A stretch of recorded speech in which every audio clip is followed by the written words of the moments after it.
క్రీస్తు సంఘములన్నయు మీకు వందనములు చెప్పుచున్నవి. Churches of Christ salute you.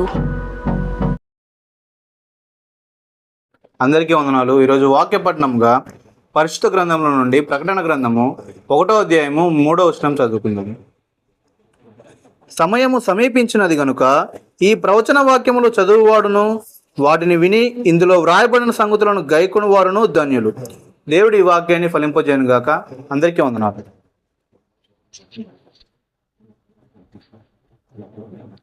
ప్రార్థన చేసుకుని దేవుని వాక్యాన్ని ధ్యానించుకుందాం. అందరం కూడా. జీవము గల తండ్రి, కృప కలిగిన దేవ, మహోన్నతుడ, మీకే స్తుతులు స్తోత్రాలు చెల్లిస్తున్నాం. గడిచిన కాలమంతా మీ బలిష్టమైన రెక్కల చాటున మమ్మల్ని భద్రపరుచుకొని ఈ పరిశుద్ధ దినము, ఈ ఆదివారము, ఈ సమయం వరకు మమ్మల్ని సజీవులుగా బ్రతికించి మీ ప్రియకుమారుని సంఘంలో చేరి ఈ విధంగా మిమ్మల్ని ఆరాధించుట కొరకు, మహిమపరచుట కొరకు మమ్మల్ని సిద్ధపరిచి నడిపించిన విధానమును బట్టి కృతజ్ఞతాస్తుతులు చెల్లిస్తున్నాం. ఇలాంటి దినమును, సమయమును చూడలేక అనేకులు మరణించి లోకాన్ని విడిచిపెట్టి వెళ్ళిపోయారు. వారికంటే మేము యోగ్యులము, గొప్పవారము, జ్ఞానవంతులము కాకపోయినను మీ అపారమైన ప్రేమ ద్వారా మమ్మల్ని ఇంకా జీవింప చేసుకుంటున్నందుకు కృతజ్ఞతలు. ఇదిగో తండ్రి, ఈ దినమందు కూడి వచ్చిన ప్రతి బిడ్డను పేరు పేరున దీవించండి, ఆశీర్వదించండి. పాడిన ప్రతి పాటల ద్వారా మీరు మహిమ పొందినందుకు కృతజ్ఞతాస్తుతులు చెల్లిస్తూ ఈ సమయంలో నీ మాటలు వినబోచున్న జీవము గల మాటలు కనుక ప్రతి మనిషిని అవి బ్రతికించి పరలోకానికి నడిపించే మాటలు కనుక శ్రద్ధ కలిగి ఆసక్తితో నీ మాటలు విని మంచి మనసు నీ బిడ్డలకు అనుగ్రహించుకోవాలి. నాకును వారికి మీరే బోధించి మమ్మల్ని బలపరిచి స్థిరపరచమని, ఖండించి గద్దించి సరిచేయమని మీకు ఇష్టమైన పాత్రగా సిద్ధపరచుకొని మీ పరలోక మార్గములోకి మమ్మల్ని చేయి పట్టుకొని నడిపించమని వేడుకుంటూ ఈ సమయాన్ని మీకే అప్పగిస్తూ యేసుక్రీస్తు నామమున అడిగి వేడుకొనుచున్నాము మా పరమ తండ్రి, ఆమెన్. కూడి వచ్చిన దేవుని పిల్లలైన మీ అందరికీ కూడా మన ప్రభువును లోకరక్షకుడు యేసుక్రీస్తు అత్యున్నతమైన నామమును బట్టి మీ అందరికీ కూడా హృదయపూర్వక వందనాలు తెలియజేసుకుంటున్నాను. ఈ సమయాన్ని ఇచ్చిన దేవాది దేవునికి మొదటిగా కృతజ్ఞతాస్తుతులు చెల్లిస్తున్నాను. ఈరోజు అంశం ఏంటంటే, ఇది నేను చాలాసార్లు విన్నానండి అన్నది కాకుండా శ్రద్ధ కలిగి వింటే చాలా రెఫరెన్స్లు ఉన్నాయి. చాలా జాగ్రత్తగా మీరు వినటానికి ప్రయత్నం చేయండి. యేసుక్రీస్తుకు శిష్యులలో స్త్రీలు ఎందుకు లేరు? అర్థమైందా? అంశం మళ్ళీ ఒకసారి చెప్తున్నాను. యేసుక్రీస్తు శిష్యుల్లో స్త్రీలు ఎందుకు లేరు? మరి చూసారా, ఆ సినిమాల్లో చూస్తాం, మీరు సినిమాల్లో చూసినా యేసు ప్రభువుతో 12 మంది శిష్యులు ఉన్నారని చెప్తారు. 13వ వాడు ఎవరయ్యా అంటే అపోస్తలుడైన పౌలు అని తెలుసు మనందరికీ. అర్థమైందా?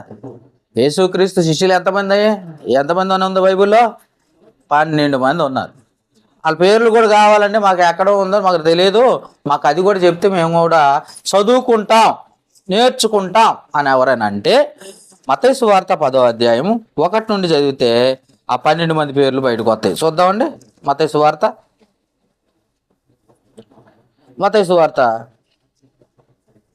10వ అధ్యాయము. మీరు స్పీడ్గా ఉంటే నేను స్పీడ్గా ఉండటానికి బాగుంటుంది, మీరు స్పీడ్గా ఉండాలి. 10వ అధ్యాయము తీసారా? 2వ వచనం నుండి నేను చదువుతున్నా. ఆ 12 మంది శిష్యుల పేర్లు ఏవనగా, మొదట పేతురు అనబడిన సీమోను, అతని సహోదరుడగు ఆంద్రేయ, జబదయి కుమారుడగు యాకోబు, అతని సహోదరుడగు యోహాను, ఫిలిప్పు, బర్తలోమై, తోమ, సుంకరైన మత్తయి, అల్పై కుమారుడైన యాకోబు, తద్దయ్యను మారు పేరు గల లెబ్బై, కనానీయుడైన సీమోను, ఆయనను అప్పగించిన ఇస్కరియోతు యోధా గారు కూడా ఉన్నాడు. 12 మంది శిష్యులు. అర్థమైంది కదా? ఈ 12 మంది శిష్యులు మనకు అర్థమైన వారు. వీళ్ళతో పాటు యోధా ఎప్పుడైతే తప్పిపోయాడో ఆ తర్వాత ఎవరు వచ్చారు అని అంటే పౌలు గారు ఎంటర్ అయ్యారు 13వ వాడిగా. యోధా తప్పిపోయిన తర్వాత సీట్లు వేసారట. అరిమతయి యోసేపు పేరు మీద వచ్చిందంట. ఆయనతో 12 మంది లెక్కేశారట. ఆ తర్వాత 13వ వాడిగా అపోస్తలుడైన పౌలు గారిని ఎన్నుకున్నట్టుగా మనం చూస్తున్నాం. ఇది యేసు ప్రభు శిష్యుల గురించి. ఓకే,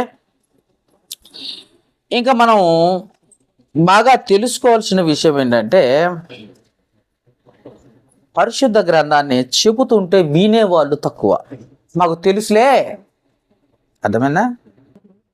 ఓ ఈ 12 మందిని మేము ఎప్పుడో చూసినాం, ఈ వచనాలు మాకు బాగా తెలుసు, ఇంతకుముందు విన్న వాక్యమే, ఓ ఇదంతా మేము మాకు బాగా తెలుసు అండి, ఇదంతా ఏం చెప్పినా ఇంకా అయిపోయింది, అది మేము విన్నాం, మాకు అవసరం లేదు ఈ వాక్యం అనుకుంటున్న పనికి మాలిన వాళ్ళ గురించి ఒక వాక్యం చెప్పాలని ఉంది. సామెతల గ్రంథము 21వ అధ్యాయం 29వ వచనం ఒకసారి జాగ్రత్తగా, అట్టివారి గురించే, మీ గురించి అయితే కాదులే కానీ ఇదంతా మాకు తెలుసు, బైబిల్ అంతా నాకు క్షుణ్ణంగా కంఠపాఠం అనుకుంటూ కాళ్ళు ఎగరేసుకుంటున్న వాళ్ళ గురించి చెబుతున్నా వినకుండా నిర్లక్ష్యం చేసి గోడకు జారిపోయి నిద్రపోయి, అవునా, దేవుని వాక్యం అనేది ఆ శ్రద్ధగా వినుకోకుండా ఉన్నవారి గురించి ఈ మాటలు ఒకసారి చూద్దాం. సామెతల గ్రంథం 21వ అధ్యాయం 29వ వచనం నాన్న ఒకసారి చదవండి. జరిగిందా? భక్తిహీనుడు తన ముఖమును మార్చుకొనును, యథార్థవంతుడు తన ప్రవర్తన చక్కపరచుకొనును అని రాసింది. భక్తి లేనటువంటి వాడు చెబుతుంటే వినడు. ఇది బాగా గుర్తుపెట్టుకోండి. దేవుడి గురించి చెబుతుంటే వాడికి నచ్చదు. అయ్యా చర్చికి రాయా, నువ్వు వెళ్ళు. కొంతమంది ఉన్నారు క్రైస్తవులు, ఈ వాక్యం మాకు తెలుసండి, మొన్ననే చెప్పాను, మేము విన్నాం. మరొకసారి వింటే ప్రాణాలు ఏమైనా పోతాయా? లేకపోతే అసలు ఇందుట్లో ఏం చెప్తారో విందాము అన్న ఆసక్తి నీకు లేదా? అందుకే భక్తిహీనులట వాక్యం చెబుతుంటే ముఖం మార్చుకుంటారట, మారు మనసు పొందరు, ముఖం మార్చుకుంటారట. విన్నారా? ఎందుకని మాకు తెలుసు అనుకుంటూ ముఖం మార్చుకుంటారట. మరి నీతి గలవాళ్ళు, మంచి వాళ్ళు, వాక్యం వినేవారు వాళ్ళు ఏం చేస్తారు? యథార్థవంతులు తన ప్రవర్తన చక్కదిద్దుకుంటారు. ఇంకేదన్నా కొత్త వాక్యం వస్తుందేమో, ఇంకా కొత్తగా ఏమైనా చెబుతారేమో సేవకులు, మనం వినాలి, నేర్చుకోవాలి, ఆ ప్రకారం జీవించాలి. ఎవరైనా ప్రశ్న అడిగితే బైబిల్లో నుండి వెంటనే జవాబు చెప్పేటట్టుగా నేను ఉండాలి. నా తండ్రి అయిన దేవునికి కొరకు, ఆయన కుమారుడిగా వాక్యం నేర్చుకున్నవాడిగా, ఆయన కుమార్తెగా వాక్యం నేర్చుకున్న దానిగా నేను ఉండాలి అన్న ఆసక్తి మనుషుల్లో కొరవడిపోయింది. అందుకనే చెబుతుంటే వాక్యం మొహం మార్చుకోవటం, చెబుతుంటే చర్చికి రాకపోవటం, వాక్యం చెబుతుంటే మమ్మల్ని అన్నారంటాం, వాక్యం చెబుతుంటే ఇది నాకు తెలుసులే అంటాం. ఇన్ని రకాల మనస్తత్వాలు ఏడున్నాయి? చర్చికి వచ్చే జనాల్లో ఉన్నాయా లేవా? ఉన్నాయి. కాబట్టి జ్ఞాపకం చేసుకో. వీటన్నిటినీ జ్ఞాపకం చేసుకుని వీటన్నిటినీ చాలామంది ఏంటంటే వాక్యానికి కాంప్రమైజ్ అవ్వరు, లోబడరు. బాగా గుర్తుపెట్టుకోండి, లోబడకుండా ఏం చేస్తారంటే ఎదురాడటానికి ఇష్టపడతా ఉంటారట. అర్థమైందా? మనుషులు ఎలాంటి వాళ్ళు తెలుసా? మనుషులు ఎలాంటో తెలుసా? ఒక చీర కొందామని షాపుకి పోయినావు. వినాలి, మీ గురించే చెబుతున్నా. ఒక చీర కొందామని షాపుకి పోయినావు. రంగు బాగా అనిపించింది, కంటికి రంగు ఏమనిపించిందట? మంచిగా అనిపించింది. రంగుతో పాటు డిజైన్ ఉంటే బాగుండు అనుకున్నావు, అవునా కాదా? రంగు మాత్రమే ఉంటే కొంటావా? డిజైన్ కూడా ఉంటే కొంటావా? మంచి డిజైన్ ఉంటే కొంటావు. కొంటావు. రంగు ఉంది, డిజైన్ ఉంది. మీకోసమే చెబుతున్నా, అందుకే వినాలి. రంగు ఉంది, డిజైన్ కూడా బాగుంది, మీ కంటికి నచ్చింది.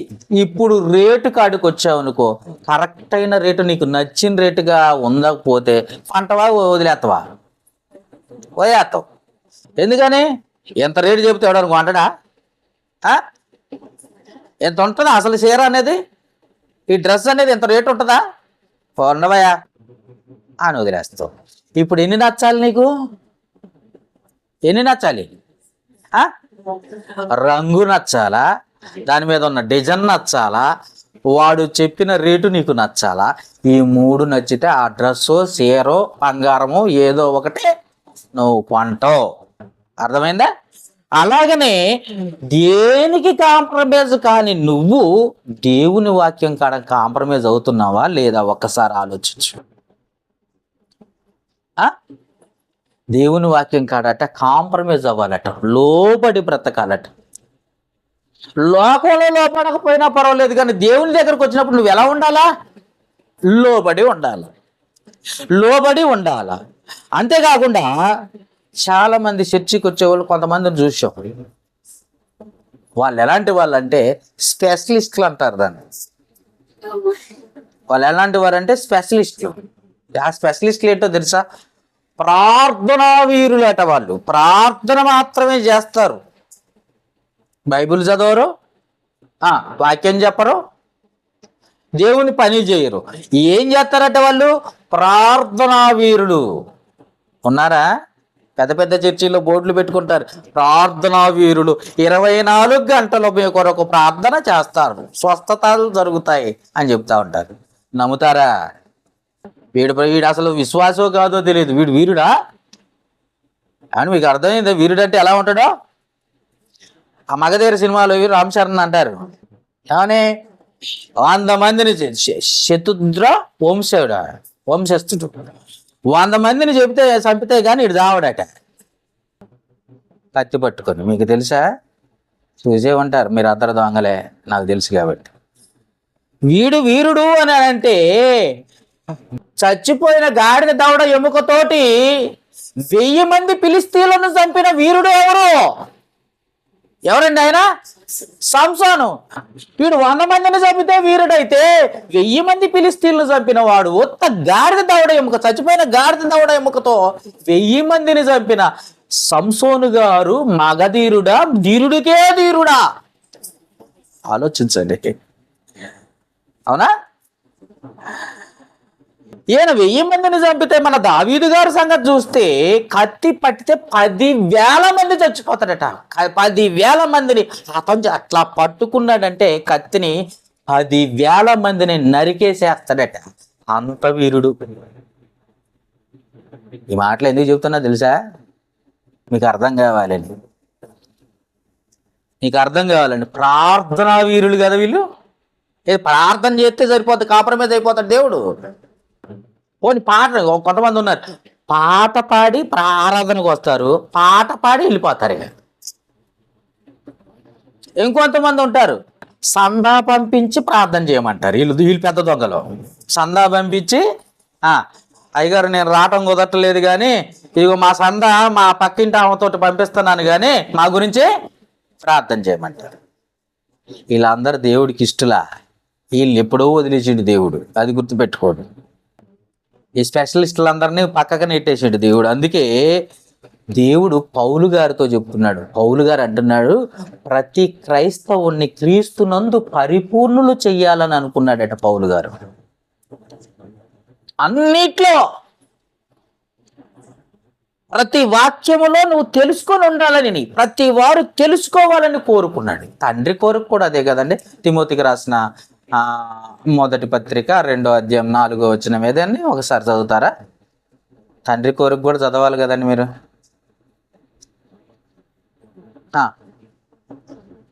తిమోతికి రాసిన మొదటి పత్రిక 2వ అధ్యాయం 4వ వచనం.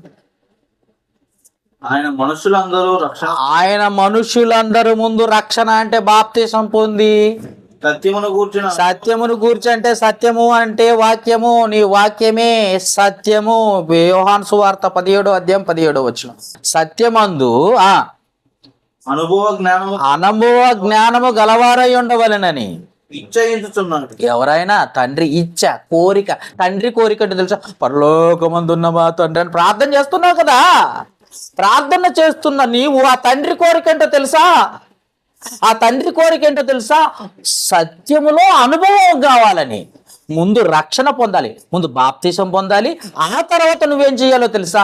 వాక్యములో అనుభవం పొందాలన్నది తండ్రి కోరిక. అర్థమైందా? వచ్చి కూర్చొని వెళ్ళిపోవటం కాదు. వాక్యములో అనుభవం, దేవుని వాక్యములో దేవుని వాక్కులో అనుభవం రావాలట. అది తండ్రికి ఇష్టం అంట. నువ్వు ఆయన బిడ్డగా బ్రతకాలంటే ఆ వాక్యం అంతా నేర్చుకునేవారిగా ఉండాలి. అది వదిలిపెట్టేసి వచ్చామా, చందా వేసామా, వెళ్ళిపోయామా, వచ్చామా, ప్రార్థనా వీరులు ప్రార్థన మాత్రమే చేస్తారు. కొంతమంది కోరస్ వీరులు ఉన్నారు, వీళ్ళు పాటలు మాత్రమే పాడతారు. వాళ్ళకి తందానా అంటే తందానా అని పాటలు పాడే వాళ్ళు కొందరు ఉంటారు. ఇది కాదు, అన్నిట్లో పర్ఫెక్ట్గా ఉండాలన్నది తండ్రి కోరిక. అందుకే మనం ఎంచుకున్న వాక్యం ఏంటో తెలుసా? యేసుక్రీస్తు శిష్యులలో స్త్రీలు ఎందుకు లేరు? అర్థమైందా? అది కూడా నేర్చుకొని ఉండాలి. నువ్వు ఎందుకు లేరని ఎవరైనా అడిగితే, అయ్యా మొత్తం శిష్యులలో ఉన్న వాళ్ళందరూ మగోళ్ళే, ఆడవాళ్ళు లేరేంటి? ఆడవాళ్ళు ఉన్నారా? లేరు. ఎందుకు లేరు? ఎందుకు లేరు చెప్పు? ఎందుకు ఎన్నుకోలేదు యేసు ప్రభు? అంటే ఆడవాళ్ళకు దేవుడు ఆడవాళ్ళని దగ్గరికి రానివ్వడా? ఆడవాళ్ళంటే అసహ్యం ఆ దేవుడికి. ఎట్టాటి కొంచెం లోకంలో ఎవరాళ్ళు నాస్తికులు వేసేవాళ్ళు ఎక్కువయ్యారు, ఐందవ సోదరులు వేసేవాళ్ళు ఎక్కువయ్యారు. అందుకే ఎందుకు రోజు ఫేస్బుక్లో పోస్టులు పెడతా ఉంటారు అలాంటి వాళ్ళే యేసు ప్రభు మీద.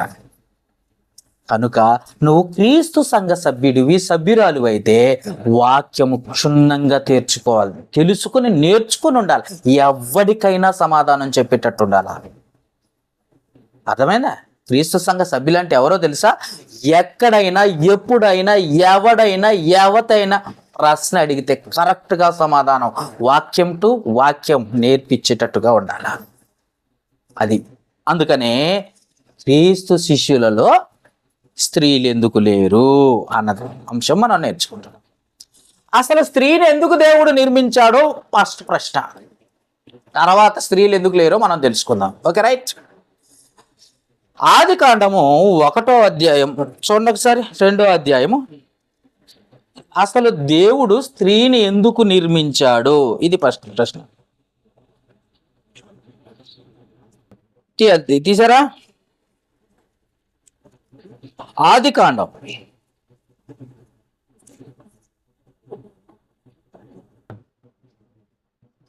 తీసారా? 2వ అధ్యాయం 18 వచ్చిన. ఏంటి అందరు సైలెంట్ అయిపోయారు? స్త్రీల ఘాటుగా దెబ్బ తగిలిందా?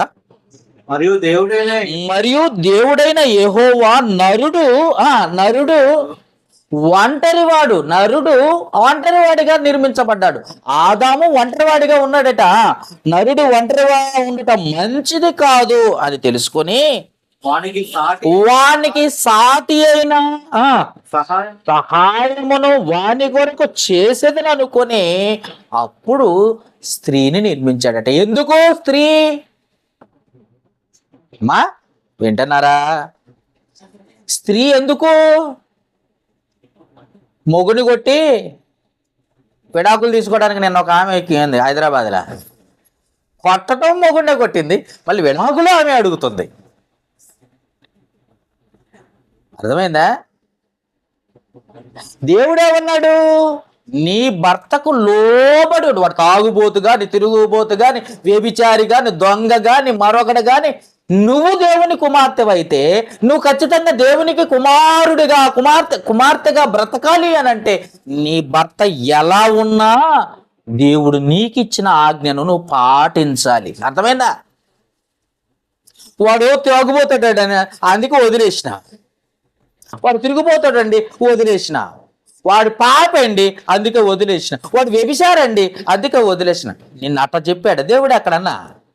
ఏమో వాడు బాగలేదనుకో వదిలేసేయని చెప్పాడా? లేకపోతే భర్తను వదిలేసి వెళ్ళిపోమని చెప్పాడా పుట్టింటికే? లేకపోతే భర్త మీద అధికారం చేయమని చెప్పాడా? అధికారం చేయండి చాలా మంది ఉన్నారు కదండి. రారా పోరా ఏమిరా ఏది భర్తనే. కొంతమంది ఉన్నారు పేర్లు పెట్టి పిలిచేవాళ్ళు దొంగలు. అసలు వీళ్ళు నరకానికి పోతారు, జాగ్రత్త. బైబుల్లో ఎక్కడా లేదు అలా పేర్లు. నా యజమానుడా అన్నది అబ్రహాము భార్య శారా. నా యజమానుడా అర్థమైందో తెలుసా? యజమాని అంటే అర్థమేంటో తెలుసా? ఏమండి? నీకు పనిచ్చిన వాడు, మేనేజ్మెంట్ చేసేవాడు, భరించేవాడు భర్త.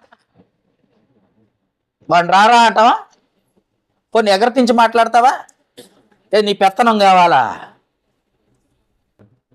నేను ఎందుకు సూచించారట? దేవుడు ఒకసారి చదవండి, నా మాట కాదు, నా మాటగా కాకుండా దేవుని మాటగా చదవండి. చూడండి, ఆదికాండము 2వ అధ్యాయము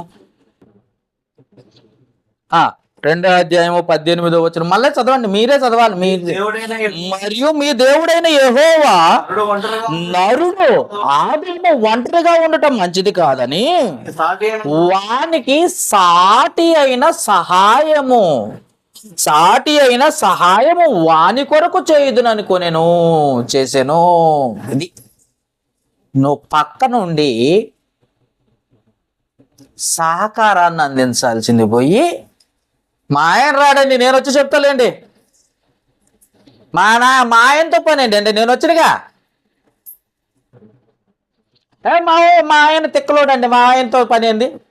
వాడు తిక్కలోడో మంచోడో ఎవడో నీకు అవసరమా? నువ్వు లోబడాలి. నువ్వు క్రైస్తవురాలువేనా? బాప్తిసం తీసుకున్నావా? బాప్తిసం తీసుకుంటే నీకు ఇచ్చిన ఆజ్ఞ ఏంటో తెలుసా? తీయండి బైబిల్, ఎఫెసీయులకు రాసిన పత్రిక 5వ అధ్యాయం. ఎఫెసీయులకు రాసిన పత్రిక 5వ అధ్యాయము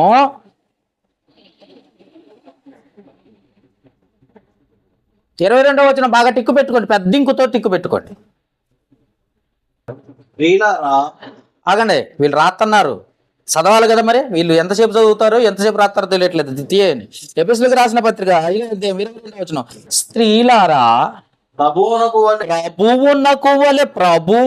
వలె మీ సొంత పురుషులకు లోబడి ఉండు. వాడిని పక్కగా నెట్టడం కాదు, అర్థమైందా? నువ్వు నిజంగా క్రైస్తవురాలు అయితే లోబడు. నువ్వు సాటి అయిన సహాయంగా ఉండాలి. నువ్వు ఎలా ఉండాలో తెలుసా? సాటి అయిన సహాయం అంటే ఆయన చేస్తున్న పనిలో సహకరించాలి అంతే.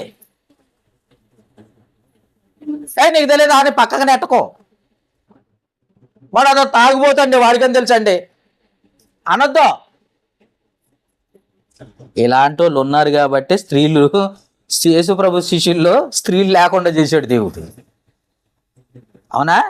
వాళ్ళు ఎలాంటి వారు తెలుసా? భర్తని లెక్క చేయరు, భర్తని పేరు పెట్టి పిలుస్తారు, రారా పోరా అంటారు. భర్త ఎలాంటి వాడైనా నా తండ్రి అయిన దేవుడు నన్ను లోబడి బ్రతకమన్నాడు. సారీ, ఆడవాళ్ళకే కాదు, పురుషునికి ఇచ్చిన ఆజ్ఞ ఏంటో తెలుసా? నీ భార్య ఎలాంటిగా స్థితిలో ఉన్నా నువ్వు నీ భార్యని నిన్ను వలె నీ భార్యని ప్రేమించాలి, నీ భార్యని ప్రేమించాలి. ఇది పురుషునికి ఇచ్చిన ఆజ్ఞ. లేదంటే అది నన్ను తిట్టిద్ది నేను ప్రేమించను అన్నావంటే కుదరదు. అర్థమైందా? పదపదాక వాళ్ళ అమ్మోళ్ళు ఇంటికి పోతుందా నేను ప్రేమించను అంటే కుదరదు. నీవు ప్రేమించాల్సిన బాధ్యత నీకుంది అంతే. భర్త బాగలేడు, పనికిరానివాడు, వాడు చదువు లేదు, పిచ్చోడు, వాడు చెప్పిన మాట వినడు, తాగుబోతు, వ్యభిచారి, నీకయ్యన్న అవసరం లేదు. జతపరిచింది దేవుడు.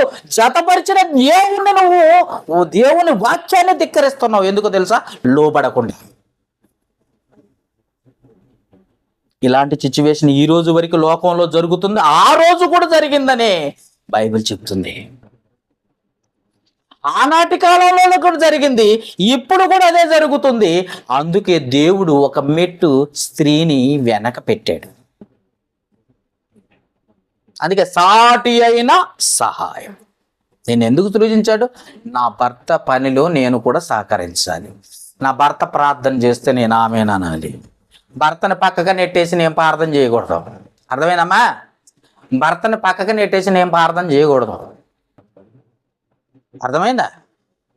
భర్తకు లోబడి అంటే ఆయన ఏం చెబితే అది నువ్వు వినటానికే నీ బాధ్యత.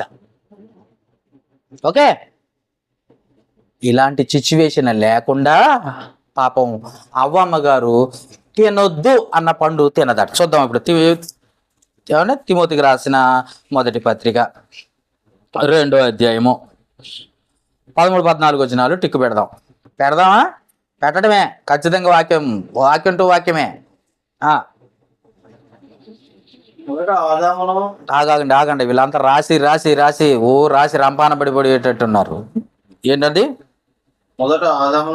తిమోతికి రాసిన మొదటి పత్రిక 2వ అధ్యాయం 13-14 వచనాలు చదువుతున్నాం. మొదట ఆదామును ఆ తర్వాతనే అవ్వను నిర్మించినట్లుగా నీకు తెలియదా బైబులు అని అడిగాడు. మొదట ఎవరు? ఆదాము. దేవుడు ఎవరిని ముందెన్నుకున్నాడు? ఆదాముని. మొదట ఎవరిని సృజించాడు? ఆదాముని. ఆ తర్వాతనే ఒంటరివాడిగా ఉన్నాడని తెలిసి సాటి అయిన సహాయముగా ఎవరిని నియమించాడు? స్త్రీని. ఇది మీకు అర్థం అవ్వాలి. బైబిల్ చాలా మంది లోకంలో తలకాయ మీద చెంగేసుకొని ఒక ఆమె బోల్డ్ అంట, ఆమె ఓయ్ ఒకటే పాటలో నా ప్రియుడు నా ప్రియుడు అని ఒకటే ట్రోల్స్. అసలు నువ్వు చెప్పే వాక్యం చెప్పే అర్హత ఉందా నీకు అండి? అర్హత ఉందా? అలాగా అసలు నేను ఎన్నుకున్నాడు దేవుడు ఇష్టం వచ్చినట్టు చేయటానిక? నీ భర్తకు నువ్వు లోబడి ఉండాలి. నీ భర్త విశ్వాస అయితే విశ్వాసితో పాటు నువ్వు కూడా సంఘానికి వచ్చి కూర్చోవాలి భర్త దగ్గర. నీ భర్త ప్రీచర్, ఒకవేళ పాస్టర్ అయితే నీ భర్త పాడుతుంటే పాటలు సహకరించు, ప్రార్థన చేస్తుంటే సహకరించు, అన్ని విషయాల్లో సహకరించు. సహాయము, సాటి అయిన సహాయము. అంతేగాని భర్తను పక్కకు పెట్టి నువ్వు వాక్యం చెప్పటం ఏంది? అందుకే మొదట ఆదామును తర్వాత అవ్వను నిర్మింపబడి కారా 14 వచ్చినాం. మరియు ఆదాము మోసపరచబడలేదు. మొదట సాతాను ఆదాము దగ్గరికి వెళ్ళి, అయ్యా ఈ పండు చాలా మంచిది, ఈ పండు తినదినమున నీవు దేవదూతల వలె ఉంటారు, నువ్వు తినయ్యా అని ఎన్ని రకాలుగా వాక్యం చెప్పినా, ఎన్ని రకాలుగా మాయ మాటలు చెప్పినా ఆదాము లోబడలేదట. నా తండ్రి మాట మాత్రమే వింటా అన్నాడట. అర్థమైనా? తండ్రి మాట మాత్రమే వింటాను. ఎవరి దగ్గరికి పోయింది ముందు? సాతాను ఆదాము దగ్గరికి వెళ్ళింది. ప్రతి పాస్టర్ బైబిల్ పట్టుకున్నవాడు ప్రతివాడు పాస్టర్ అయిపోయిండు. అవ దగ్గరికి వెళ్ళిందట. అవ్వ దగ్గరికి కాదు, ఇక్కడ ఏం రాసింది? మొదట ఆదాము దగ్గరికి వెళ్ళి పడగొట్టాలి, చెడగొట్టాలి అనుకుందంట. కానీ ఆదాము ఒప్పుకోలేదు. తర్వాత ఎవరి దగ్గరికి వెళ్ళింది? మోసపరచబడలేదు. ఆదాము మోసపరచబడలేదు, కానీ స్త్రీ మోసపరచబడి అపరాధంలో పడ్డది. తర్వాత స్త్రీ దగ్గరికి వెళ్ళి, అవ్వ దగ్గరికి వెళ్ళి చెప్పంగానే ఏమెవరో బలహీనమైన ఘటం. మీకు తెలుసో లేదు, స్త్రీలకు కోపం ఆగదు, ఆతృత ఆగదు, ఏడుపు ఆగదు. అర్థమైందా? కోపం ఆగదు, ఆతృత ఆగదు, ప్రేమ కూడా అంతే. అన్నిట్లో ముందు వీళ్ళే ఉంటారు. ఏదైనా చెప్పటానికి వినటానికి ముందే ఉంటారు, చెప్పటానికి ముందే ఉంటారు. మీకు తెలుసా? ప్రార్థనకు రావటమే దేవుని గురించి మాట్లాడుకున్నారు. మీ ఇంటిగాడి గురించి మాట్లాడింది ఎందుకు? ఏం మాట్లాడారు చెప్పండి, నిజం చెప్పండి. దేవుడు, ప్రభువు, తండ్రి దగ్గరకు వస్తే సమాధానం దొరికింది, సంతోషం దొరికింది, స్వస్థం దొరికింది. ఏమన్నా మాట్లాడారా? రాగానే మీ ఇంటి గురించి మాట్లాడుకున్నారు. మీ ఇంట్లో ఏమేమి జరిగినాయో చెప్పుకున్నారు.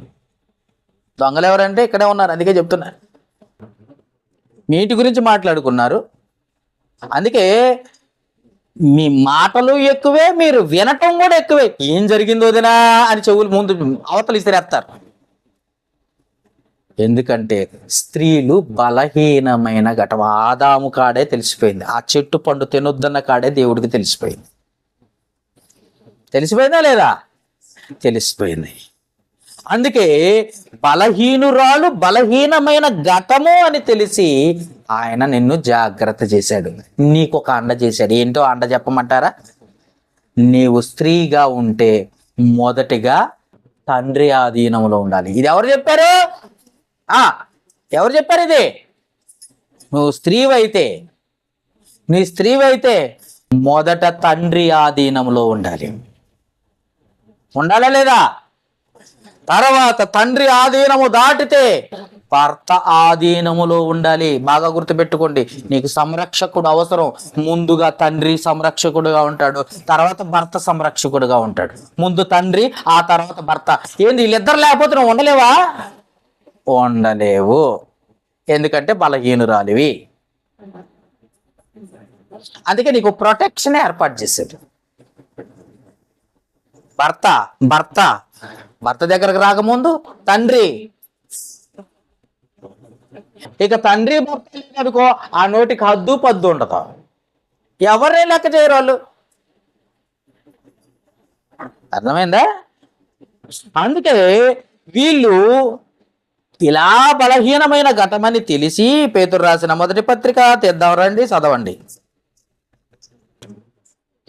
3వ అధ్యాయము 7వ వచనము. చాలా విషయాలు చెప్పాలి, తొందరగా కావాలి. అటువలనే పురుషులారా, జీవమను కృపావరములో మీ భార్యలు మీతో పాలివారు. జీవమను కృపావరము, దేవుడిచ్చిన రక్షణలో ఇద్దరు సమానమే. బాగా గుర్తుపెట్టుకోండి, ఇద్దరు సమానమే. ఎందుకంటే ఇక్కడ ఆడ క్రైస్తవులు మగ క్రైస్తవులు అని లేరు. బాగా గుర్తుపెట్టుకోండి. క్రీస్తు యేసులోనికి బాప్తిసం పొందని మీరందరూ క్రీస్తును ధరించుకుని ఉన్నారు. ఇందుట్లో గ్రీసు దేశస్థుడని లేదు, యూదుడని లేదు, దాసుడని లేదు, యజమానని లేడు, స్త్రీ అని లేదు, పురుషుడని లేదు. ఈ క్రీస్తునందు అందరూ ఏకంగా ఉన్నారు. ఇది సంగతి. అర్థమైందా? అంటే ఏమని రాసింది మరొకసారి చదవండి. అటువలే పురుషులారా, అంటే జీవమను కృపావరములో దేవుడిచ్చిన రక్షణలో పరలోక రాజ్యములో మీ భార్యలు మీతో కూడా పాలివారు, నీతో పాటు కూడా పరలోకానికి వచ్చువారు, నీతో పాటు కూడా సంఘంలో ఉండేవారు, పాలివారై ఉన్నారని ఎరిగి ఎక్కువ బలహీనమైన ఘటమని. ఎంత ఎక్కువ? చాలా ఎక్కువ. ఎంత ఎక్కువ బలహీనలో తెలుసా? చాలా ఎక్కువ.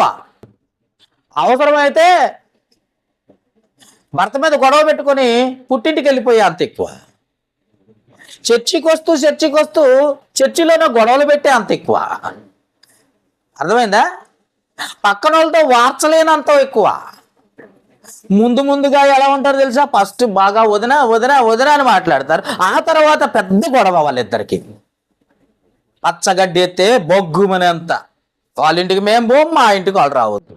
అంత ఎక్కువ. అందుకే ఏమంటాడు? ఎక్కువ బలహీనమైన ఘటమని భార్యను సన్మానించి మీ ప్రార్థనలకు అభ్యంతరం కలగజేస్తారట. మళ్ళీ బాగా గుర్తు పెట్టుకోండి. భార్యలు ఏం చేస్తారట? పురుషుల ప్రార్థనలకు, పురుషుడు చేసే దేవుని పనులకు అభ్యంతరము. ఎవరు చెప్తున్నారు ఈ మాటలను? నా మాటలా? అభ్యంతరము చదవండి నాన్న. అభ్యంతరము కలగకుండానట్లు జ్ఞానము చొప్పున వారితో కాపురం చెయ్యండి అని ఎందుకు చెప్పాడో తెలుసా? ఆది కాండములో ఆయన సృష్టికర్త అయిన తండ్రి అయిన దేవుడు ఆదామును ఒక మంచి ఉద్దేశముతో నిర్మించి సాటి అయిన సహాయముగా అవ్వను తీసుకొచ్చి పెడితే, అవ్వ ఆ దేవుని మాటను పక్కకు పెట్టి సాతాను మాటను తీసుకొచ్చి చివరికి దేవునిలో భర్తను, ఆమె తన భర్త అంటే ఆదాము అవ్వ ఇద్దరూ కూడా దేవునిలో లేకుండా పాపంలో పడిపోయేటట్లుగా ఎవరు చేశారు? స్త్రీ చేశారు. అందుకే స్త్రీ వలన రాజ్యాలు కూలిపోతాయట, స్త్రీ వలన రాజ్యాలు నిలబడతాయట, స్త్రీ వలన ఎంత పెద్ద కష్టమైన మగవాడు చేయటానికి ఇష్టపడతాడట. ఒక స్త్రీ వలన ఎంత పాతాళానికి మొన్నొకసారి చూశానమ్మా, అంత బాధ అనిపించిందంటే, మంచి యంగుగా ఉన్న ఒక కుర్రోడు ఒక అమ్మాయిని ప్రేమించి అమ్మాయి వదిలిపెట్టేసి వేరే పెళ్లి చేసుకుందని, అలాంటి తెలుసా? Body builder.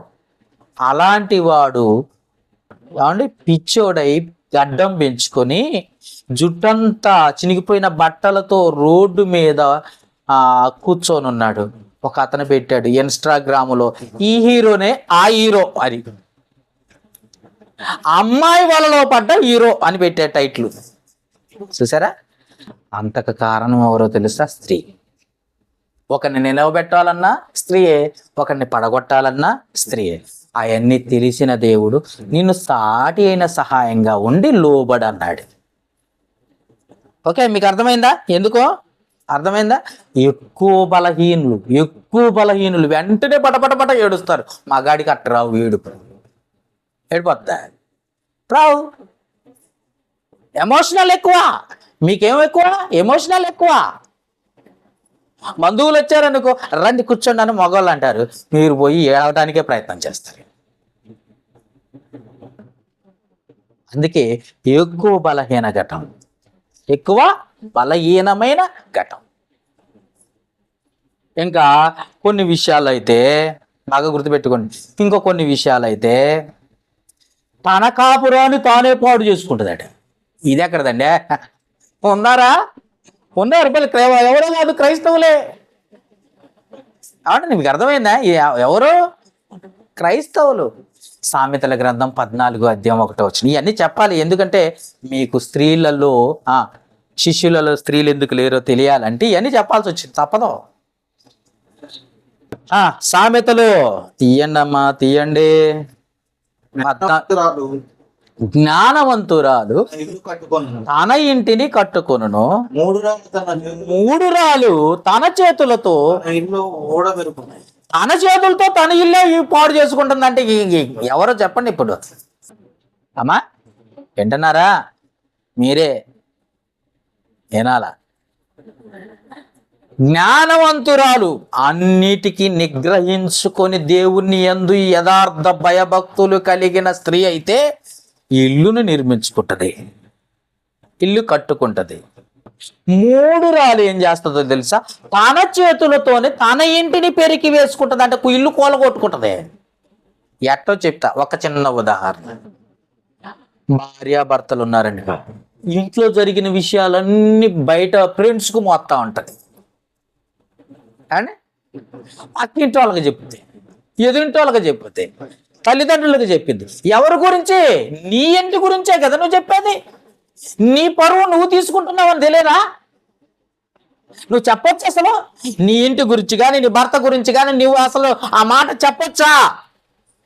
నీ ఇంట్లో జరిగే విషయాల గురించి నీ భర్త నువ్వు భర్త గురించి, నీకు భర్త కుటుంబం గురించి ఎవరికైనా చెప్పొచ్చండి? చెప్పేది ఎవరో తెలుసా? నువ్వే. పరువు తీసుకునేది ఎవరో తెలుసా? నువ్వే. గొయ్యి దవ్వుకునేది ఎవరో తెలుసా? నువ్వే. పడేది ఎవరో తెలుసా? నువ్వే. నీ ఇంటి విషయాలు ఎవరికి చెప్పకూడదు. నువ్వే పెరికి వేసుకుంటున్నావు. నీ పరువు నువ్వే. నీ భర్త అంటే ఏక శరీరం. బాగా గుర్తుపెట్టుకోండి, బాగా గుర్తుపెట్టుకోండి, బాగా చెప్తున్నారు, బాగా గుర్తుపెట్టుకోండి. భర్త భార్య ఏక శరీరం. ఆయన గురించి చెబితే నీ గురించి చెప్పినట్టు కాదా? ఆమె గురించి చెబితే చూడండి అతని గురించి చెప్పినట్టు కాదా? ఇద్దరు ఏక శరీరం కాదా అండి? అందుకే తన చేతులతోనే మూడు రాళ్ళట ఇల్లు పెరిగి కుటుంబాన్ని నాశనం చేసుకుంటుందట. ఎంత కష్టం వచ్చినా లోబడి తండ్రికి మొర పెట్టుకునే స్త్రీలు గొప్పవారిగా చాలా తక్కువ మంది ఉన్నారండి బైబిల్లో. ఆ అన్నా కనపడుద్ది, ఆ దెబోరా కనపడుద్ది, ఆ తబితా కనపడుద్ది. బైబిల్లో చాలా కొద్ది మంది ఉన్నారు పాత నిబంధనలో. ఎక్కువ మంది లేరండి భక్తులు. అంటే ఎందుకంటే అందరూ బలహీనమైన ఘటమేనా? ఎవరు లోబడే తత్వం లేదా? ఎవరు కూడా తనను తాను నిగ్రహించుకునే తత్వం లేదా అంటే? అందుకనే స్త్రీలను ఒక కంట కనిపెడుతూ దేవుడు ఏదైతే పరలోక రాజ్యంలో నిర్ణయించుకున్నాడో తన కుమారుణ్ణి, చదవండి ఒకసారి ఆ మాట. ఎఫెసీయులకు రాసిన పత్రిక 1వ అధ్యాయం 4-6 వచనాలు. ఎఫెసీయులకు రాసిన పత్రిక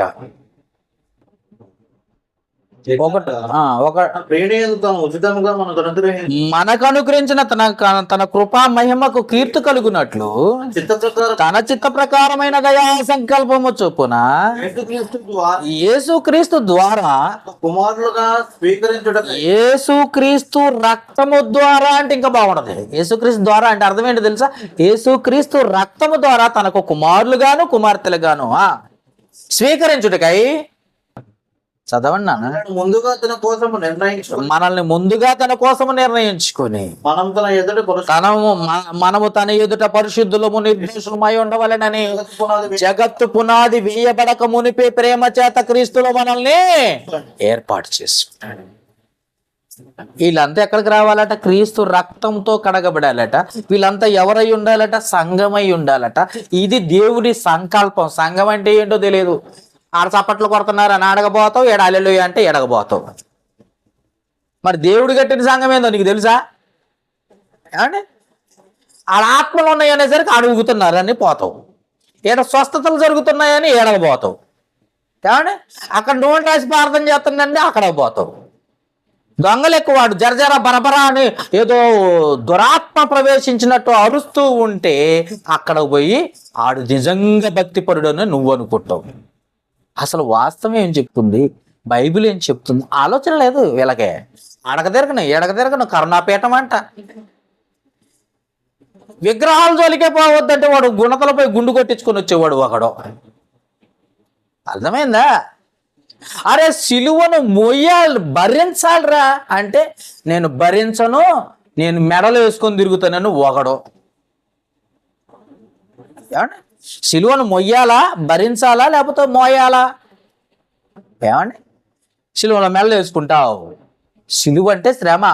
నీకొచ్చిన ఈ లోకంలో నీకొచ్చిన కష్టాలను భరించుకుంటూ ముందుకు పోమన్నాడు యేసుప్రభు.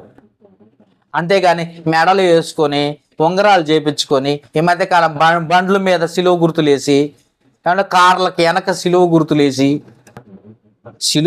సిలువ అంటే అర్థం తెలియని విశ్వాసులు ఎక్కువైపోయారు ఈ మధ్యకాలంలో. కాబట్టి జ్ఞాపకం చేసుకోండి, ఏది నిజమో ఏది అబద్ధమో తెలుసుకోలేని పరిస్థితికి వచ్చేసారు ఈరోజు.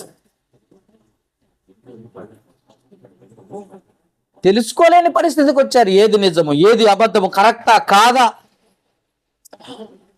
మార్చుకోవాలి, తెలుసుకోవాలి, అనుభవంలోకి రావాలనే తండ్రి కోరిక. అయితే ఆ అనుభవం వదిలేశారు కాబట్టి నిజమైన సంఘం ఏంటో కూడా తెలుసుకోలేని పరిస్థితికి వచ్చారు. ఏ సంఘమైనా పర్వాలేదట. మత్తయి సువార్త 16వ అధ్యాయం 18వ వచనంలో ఈ బండ మీద నా సంఘమును కట్టుదును అని రాసి ఉంటుంది. అక్కడ నీవు ఈ పేతురువు ఈ బండ మీద నా సంఘమును కట్టుదును, ఈ బండ మీద నా సంఘమును, ఆ బండే క్రీస్తు. కొరింథీయులకు రాసిన మొదటి పత్రిక 10వ అధ్యాయము 4వ వచనం. ఆ బండ ఎవరో తెలుసా? క్రీస్తు. క్రీస్తు అనే బండ మీద నా సంఘమును, సంఘాలు కాదు సంఘమును కడుదును అన్నాడు. సంఘాలు కాదు సంఘం కడతానన్నాడు. మరి లోకంలో చూడండి ఎన్ని సంఘాలు ఉన్నాయా? ఏ సంఘానికి చెందిన దానికి నువ్వు? ఏ సంఘంలో బాప్తిజం తీసుకున్నావు? అన్నీ ఒకటేనా? వాడు తెల్లచీరలు కట్టుకోమని రమ్మంటాడు, వీడు అసలు పూలు పెట్టుకోవద్దు అంటాడు, వీడు గాజులు వేసుకోవద్దు అంటాడు, వీడు తాళి పొట్టొద్దు అంటాడు. అర్థమైందా? వాడి దగ్గర ఆత్మలు వస్తూ ఉంటాయి, ఆత్మలు వచ్చి ఊగుతూ ఉంటాడు వాడు. వీడు హల్లెలూయా హల్లెలూయా అని అరుస్తూ ఉంటాడు ఒకడు. ఏది నిజమండి? ఏది నిజము? మనుషులు చెప్పిందా? మనుషులు కట్టిందా? యేసు ప్రభువు చెబుతున్నాడు, ఈ బండ మీద నా సంఘమును కట్టుదును. అది పరలోకానికి చేర్చబడేది. ఆ సంఘములో నువ్వు ఉండాలంటే దేవుడు చెప్పినట్టు ఉండాలి, నీకు నచ్చినట్టు ఉండకూడదు. అందుకే ఆ సంఘము దైవ సంకల్పం. ఆ సంఘము కొరకే తన ప్రాణం పెట్టాడు. ఎఫెసీయులకు రాసిన పత్రిక 5వ అధ్యాయం, ఎఫెసీయులకు రాసిన పత్రిక 5వ అధ్యాయము చూసారా? ఎఫెసీయులకు రాసిన పత్రిక 5వ అధ్యాయము 25, 27 కలిసి ఉన్నాయి, చదువుకుందాం. పురుషులారా, మీరును భార్యలను ప్రేమించుడు అటువలే క్రీస్తు సంఘమును ప్రేమించి అది కలంకమైనను ముడతైనను అటుది మరి ఏదైనను లేక పరిశుద్ధముగాను నిర్దోషమైనదిగాను మహిమగల సంఘముగాను ఆయన తన ఎదుట దానిని నిలవబెట్టుకున్న వలనని వాక్యముతో ఉదక స్నానము చేత దాన్ని పవిత్రపరిచి పరిశుద్ధపరచుటకై దాని కొరకు తన్ను తాను అప్పగించుకున్నాడట. సంఘం కొరకు యేసు ప్రభు అప్పగించుకున్నాడు. పాపులను రక్షించి సంఘంగా ఏర్పాటు చేయాల. ఇది దేవుని సంకల్పం. ఆ సంఘంలో స్త్రీలు ఎలా ఉండాలి? ఎవడి పెత్తనం వాడు చేసుకుంటూ బాగూడదు. అందుకే ఆ సంఘంలో స్త్రీలు ఎలా ఉండాలట? జాగ్రత్తగా చూడండి ఒకసారి జాగ్రత్తగా. కొరింథీయులకు రాసిన మొదటి పత్రిక 14వ అధ్యాయం 34వ వచనం. కొరింథీయులకు రాసిన మొదటి పత్రిక. ఆ దేవుని సంఘములో స్త్రీలు ఎలా ఉండాలట? కొరింథీయులకు రాసిన మొదటి పత్రిక 14:34 స్త్రీలు సంఘములో మౌనంగా ఉండవలెను, వారు లోబడవలసి ఉండాలి. వారు లోబడి ఏమండి, పురుషులు ఉన్న కాడ స్త్రీలు లోబడి ఉండాలి. లోబడి ఉండవలసినదే గాని మాటలాడుటకు వారికి సెలవు లేదు. ఇలాగూ ధర్మశాస్త్రము చెప్పుచున్నది, వాడు ఏమైనా నేర్చుకొని కోరిన ఎడల తమ ఇంట భర్తలను అడగవలెను, సంఘములో స్త్రీలు మాటలాడుట అవమానం అని చెప్తే టీవీలో చూడండి, శుభవార్త ఛానళ్ళు, ఆరాధన ఛానళ్ళు, ఆ ఛానల్ ఈ ఛానల్ ఇవన్నీ వదిలిపెట్టి యూట్యూబ్ ఛానళ్ళు పెట్టారు. ఇక అందరూ స్త్రీలే, అందరూ బోధకులు అయిపోయారు, స్త్రీలందరూ బోధకులు అయిపోయారు. సంఘములో స్త్రీ మౌనంగా ఉండి, సంఘంలో, బయట కాదు, బయట ఎవరైనా బోధించుకోండి. ప్రవక్తనీయులు ఉన్నారు. మెస్సి అని నేను చూశానని ఊరినే కదిలించిన ఆ సమరయ స్త్రీ ఉంది. బయట నువ్వు ఎన్నైనా చేయొచ్చు. క్రీస్తు రక్తంతో కడగబడిన సంఘంలో స్త్రీలు మౌనంగా ఉండాలి, లోబడి ఉండాలి. ఎందుకంటే బలహీనమైన ఘటం వాళ్ళు. నువ్వు భర్తలను అడుగు, ఇంటి దగ్గర భర్తలను అడుగు. ఎందుకంటే నీకు ఆయనకు సాటి అయిన సహాయం నువ్వు. ఏమన్నాడు? తిమోతికి రాసిన మొదటి పత్రిక 2వ అధ్యాయము, తిమోతికి రాసిన మొదటి పత్రిక 2వ అధ్యాయం 11వ వచనము. స్త్రీలు మౌనంగా ఉండి సంపూర్ణమైన విధేయతతో నేర్చుకునవలెను. స్త్రీ మౌనంగా ఉండవలసినదే గాని ఉపదేశించుటకు వాక్యాన్ని బోధించటానికి కాదు నువ్వు ఉందే.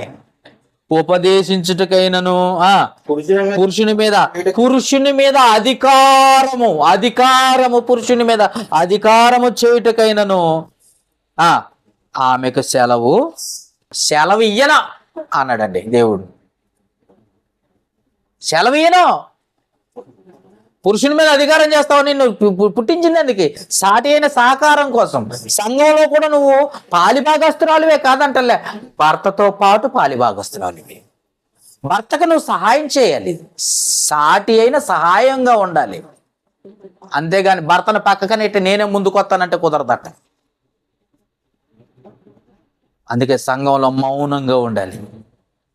ఎందుకంటే మొదటి నుండి చేసిన తప్పు కనపడతా ఉంది దేవునికి.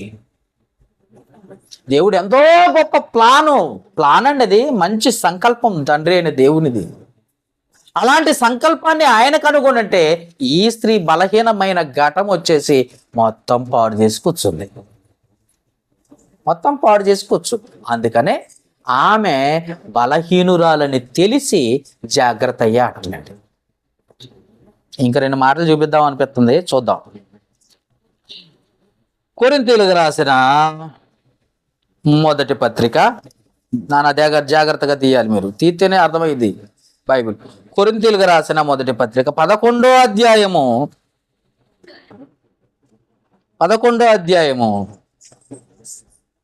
3వ వచనం నుండి చదువు. కొరింథీయులకు రాసిన మొదటి పత్రిక. పురుషునికి ఎవరు శిరస్సు? క్రీస్తు. బాగా గుర్తుపెట్టుకోండి, మీకు బాగా గుర్తుపెట్టుకోవాలా. పురుషుడికి అధికారి క్రీస్తనియు, స్త్రీకి శిరస్సు పురుషుడనియు. అసలు స్త్రీకి అధికారి ఎవరు? యజమాని ఎవరు? పురుషుడు, భర్తనియు. క్రీస్తునకు శిరస్సు దేవుడనియు. క్రీస్తుకు అధికారి ఎవరు? క్రీస్తును పంపించిన అధికారి ఎవరు? యజమాని ఎవరు? తండ్రనియు మీరు తెలుసుకునవలెనని కోరుచున్నాను. అది సంగతి. మీకు ఇప్పుడు అర్థమైందా? భర్తకేమో బాగా గుర్తుపెట్టుకోండి, భార్యకి శిరస్సు అంటే అధికారి, భార్యకేమో అధికారి భర్తకు అధికారి క్రీస్తుకు అధికారి తండ్రి అయిన దేవుడు. ఇక్కడ స్త్రీ లేదు మధ్యలో, సాటి అయిన సహాయంగా ఉండాలంతే భర్తకి. ఇంకా ఇంకా ఇంకా ఇంకా చదవండి, కంటిన్యూ చేయండి. ప్రతి పురుషుడు తల మీద, ఏ పురుషుడు తల మీద ముసుగు వేసుకుని ప్రార్థన చేయనో లేక ప్రవచించునో ఆ పురుషుడు తల మీద అవమానపరచును. ఏ స్త్రీ తల మీద ముసుగు లేకుండా ప్రార్థన చేయునో లేక ప్రవచించునో ఆ స్త్రీ తన తలను అవమానపరచును ఎలయనగా అది ఆమెకు క్షౌరము చేయబడినట్టుగానే ఉండును. 6వ వచనం. స్త్రీ ముసుగు వేసుకున్న ఎడల ఉమ్. ఆమె తల వెంట్రుకలు తల వెంట్రుకలు కత్తిరించుకో, ఆ తర్వాత నువ్వు ముసుగేసుకొని పోయినా పర్వాలేదట. చేయించుకున్నటైనా స్త్రీకి అవమానం అయితే ఆమె ముసుగు వేసుకున్న కత్తిరించుకోలేదా, అటైతే ముసుగేసుకో. ప్రార్థన చేసేటప్పుడు అవమానం ఎవరికో తెలుసా? దేవునికి. తర్వాత పురుషుడైతే దేవుని ఇప్పుడు చెప్పండి, ఉన్నాడు. మొదటిగా సృష్టింపబడిన వాడు ఎవరు? పురుషుడు. అవునంటారా కాదంటారా? ఎవరు పోలికగా సృష్టించాడు దేవుడు? ఆయన పోలికగా. మళ్ళీ చదవండి నాన్న, 7వ వచనం. పురుషుడైతే దేవుని పోలికయు మహిమనై ఉన్నాడు. మహిమపరచాల్సింది పురుషుడు. కనుక తల మీద ముసు వేసుకొనకూడదు, కానీ స్త్రీ పురుషుని మహిమ అయి ఉన్నది. అర్థమైందా? అన్నం నీ భర్తకు నువ్వు పెట్టాలి, పక్కింటోళ్ళు పెట్టకూడదు. ఎందుకంటే నువ్వు లోబడాలి. నువ్వే మహిమ తీసుకురావాలి నీ భర్తకి. నువ్వే మహిమ పొందాలని చూడకూడదు సాతానులాగా. తండ్రి నీ సింహాసనాన్ని ఆక్రమించుకుంటా అనకూడదు. అర్థమైందా? సాతాను ఏం చేసిందండి? తండ్రి సింహాసనం ఆక్రమించుకుందామని చూసింది కదా, అట్లనే భర్త సింహాసనం భార్య ఆక్రమించుకుందామంటే కుదరదు. భర్త ఉండగా కుదరదు. మా భర్త చచ్చిపోతే నువ్వు ఎన్ని వేషాలని తర్వాత సంగతి మాకు సంబంధం లేదు. దేవుడు చెప్తున్న విషయం ఖచ్చితంగా భర్తకు లోబడి ఉండాలి. అందుకే ఏమంటున్నాడు? కంటిన్యూ చేయండి. 8వ వచనం. ఏలవనగా స్త్రీ పురుషుని నుండి కలిగనే గాని పురుషుడు స్త్రీ నుండి కలగలేదు. బాగా గుర్తుపెట్టుకోండి. పక్కటేముకొని తీసింది ఎవరి నుండి? ఆదాము నుండే.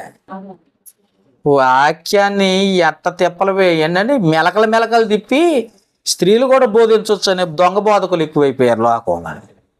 సంఘంలో స్త్రీ మౌనంగా ఉండాలి, అది తండ్రి అయిన దేవుని ఆజ్ఞ. పక్కటేమకు ఎవరి నుండి తీసిండ్రు?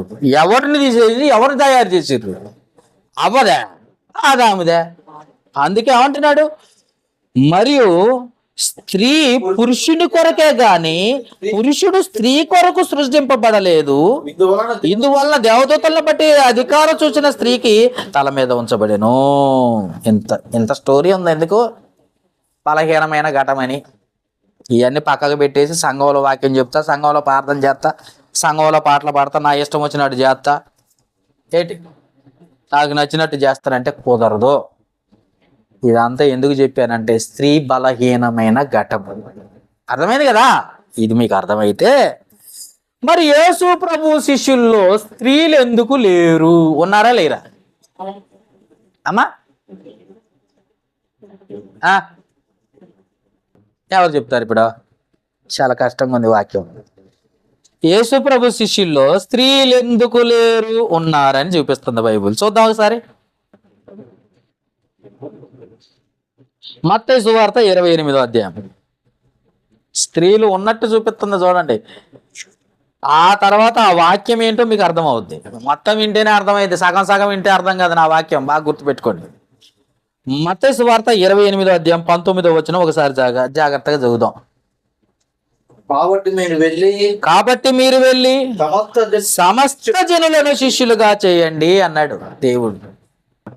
ఆరోహణమై వెళ్ళిపోతూ యేసు ప్రభు చెప్పిన మాట ఏంటంటే, అయ్యా ఆరోహణమై నేను వెళ్ళిపోతున్నాను, మీరేం చేస్తారంటే వెళ్ళి లోకంలోకి, మీరు సర్వలోకమునకి వెళ్ళి సర్వ సృష్టికి సువార్త ప్రకటించండి. మీరు చేయాల్సిన పని ఏంటో తెలుసా? సమస్త జనులను ఎవరిని చేయాలట? శిష్యులుగా చేయండి. సమస్త జనుల్లో ఆడోళ్ళని వద్దు, మగవాళ్ళని చేయమని చెప్పలే. ఆడోళ్ళు కూడా ఏమయ్యారు ఇప్పుడు? ఆడోళ్ళు ఏమైపోయారు? శిష్యులు అయిపోయారు. ఎప్పుడు? క్రీస్తు రక్తమందు కడగబడి సంఘంలో చేర్చబడ్డప్పుడు శిష్యులే. జీవమను కృపావరములు వాళ్ళు కూడా పాలిభాగస్తులే.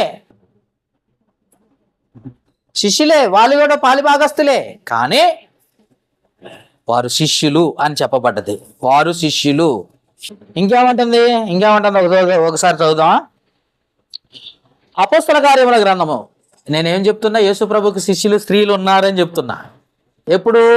సంఘం కట్టబడి రక్తం చిందింపబడి సంఘం కట్టబడ్డ తర్వాత స్త్రీలు పురుషులు బాప్తిసం తీసుకున్న తర్వాత అప్పుడు శిష్యులు అయ్యారు వీళ్ళు. యేసు ప్రభువుకు శిష్యులు అయ్యారు. Okay, right. అపోస్తల కార్యములు మీరు స్పీడ్గా ఉండాలి. 8వ అధ్యాయం 3వ వచనం.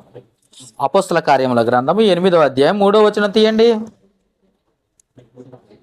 సౌలైతే సౌలు పౌలుగా మారక ముందు సౌలుగా ఉన్నప్పుడు సౌలు అయితే ఎంటింట జొచ్చి పురుషులను స్త్రీలను ఈడ్చుకొని వచ్చి చెరసాలలో వేయించి, అదిగో స్త్రీలు పురుషులు ఉన్నారు. ఎక్కడైనా స్త్రీలు పురుషులు ఉన్నారట, గుర్తుపెట్టుకోండి. శిష్యుల్లో స్త్రీలు పురుషులు ఉన్నారు. స్త్రీలు పురుషులు ఉన్నారు శిష్యుల్లో. 9వ అధ్యాయం 23వ వచనం 2వ వచనం చదువుదాం.